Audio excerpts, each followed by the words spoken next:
Hi viewers, welcome to వంట వేదిక cooking with love. ఈ వీడియోలో గోంగూర పచ్చడి ఎలా తయారు చేయాలో చూద్దామండి. గోంగూర కాడల నుండి ఇలా ఆకులు వేరు చేసుకుని ఒక పళ్ళెంలో తీసుకున్నాను. తర్వాత కరివేపాకు, ఎండుమిరపకాయలు, గోంగూర 3 వాటర్తో క్లీన్ చేసుకుని ఒక పొడి బట్ట పైన ఇలా ఆరబెట్టుకున్నానండి ఫ్యాన్ గాలికి. ఇవి పూర్తిగా ఆరిన తర్వాత బాండీలో ఆయిల్ పోసుకోండి. పల్లి నూనె అయితే ఒక స్పూన్, నువ్వులు కూడా వేసుకోండి. నేను నువ్వుల నూనె వేస్తున్నాను డైరెక్ట్గా. మెంతులు వేసుకున్నానండి కొన్ని, ఒక 1 స్పూన్ వరకు ధనియాలు, ఒక 1/2 స్పూన్ వరకు జీలకర్ర తీసుకోండి. ఇలా వేగిన తర్వాత ఎండుమిర్చి వేసేస్తున్నానండి. ఇవి సిమ్లో పెట్టుకుని కొంతసేపు ఇవి వేగేదాకా ఫ్రై చేస్తున్నాను. ఇలా ఫ్రై చేసేసుకోండి. ఇప్పుడు మనం వెల్లుల్లి రెమ్మలు వేద్దామండి. ఆల్రెడీ ఒలిచిపెట్టుకున్నాను. ఇక్కడ కొన్ని వెల్లుల్లి రెమ్మలు వేస్తాను. ఇవి కూడా కొంతసేపు అలా అలా వేయించేసి ఆఫ్ చేసేసుకుందామండి. వీటిని చల్లార్చుకుని మిక్సీ జార్లోకి ట్రాన్స్ఫర్ చేసేసుకుంటున్నాను. అదే బండిలోకి మళ్ళీ ఆయిల్ పోసుకుని ఆయిల్ హీట్ అవ్వనివ్వండి. దీంట్లో పసుపు, కల్లుప్పు వేసేస్తున్నాను. ఇప్పుడు గోంగూర ఆకు వేసుకుని ఆకు కూడా సిమ్లో పెట్టుకుని ఫ్రై చేసుకుంటున్నాను.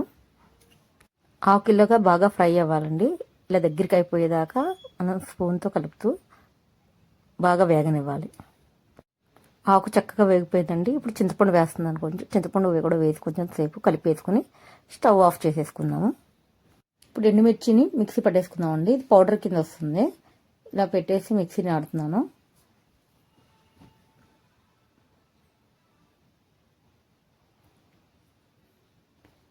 ఇప్పుడు ఓపెన్ చేసి చూస్తే ఇది పౌడర్ కంటెంట్ వస్తుంది.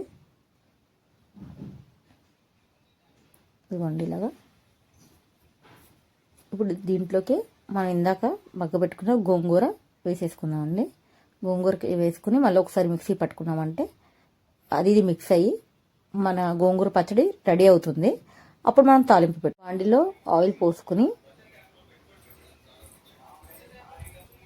శనగపప్పు కొంచెం, 1 స్పూన్ వరకు అండి, ఒక 1/2 స్పూన్ వరకు మినపప్పు వేసాను.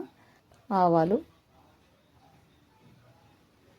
జీలకర్ర, కరివేపాకు, వెల్లుల్లి, ఎండుమిరపకాయ వేసేసానండి. ఇక స్టవ్ ఆఫ్ చేసేసానండి. తాలింపు చల్లారనిచ్చి ఈ గోంగూర పచ్చడి తాలింపులో కలిపేస్తున్నాను. ఇలా కలిపేసుకోవాలండి. ఇప్పుడు ఉప్పు చూసి టేస్ట్ ఎలా ఉందో చెప్తారండి. చాలా బాగుందండి టేస్ట్. అన్నీ కరెక్ట్గా సరిపోయినాయి. ఇప్పుడు దీన్ని జార్లోకి ట్రాన్స్ఫర్ చేసుకుని స్టోర్ చేసుకుంటే చాలా రోజులు నిల్వ ఉంటుంది. ఈ విధంగా గోంగూర పచ్చడి మీరు ఇంట్లో చేసుకుని ఎంజాయ్ చేయండి.